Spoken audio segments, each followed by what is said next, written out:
laçın, can laçın, mən sənə qurban laçın. Ay laçın, can laçın, mən sənə qurban laçın. Ay laçın, can laçın, mən sənə qurban laçın. Ay laçın, can laçın, mən sənə qurban laçın. Qayıtmışım. Durmuşam burada Laçın rayonunda.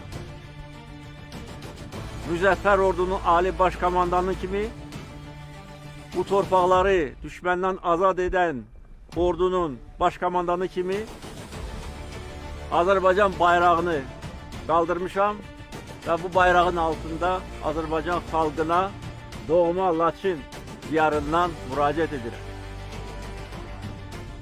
Bizim qələbəmiz tarixi qələbədir. Biz tarixi ədaləti bərpa etdik. Biz öz haqlarımızı bərpa etdik. Biz şəhərlərimizin qanını aldıq. Biz düşməndən qisas aldıq və qayıtmışıq. İndi isə bərpa işləri gedir, gedəcək. Mən demişəm, bu bölgəni, Qarabağı biz cənnətə çevirəcəyik. Artıq bütün göstərişlər verilib. Bütün işler görülür, planlı şekilde görülecek ve biz bundan sonra bu torpaqlarda ebedi yaşayacağız. Hiç kim bizi bu torpaqlardan bundan sonra hərf edə bilməz. Qarabağ bizimdir, Qarabağ Azərbaycandır.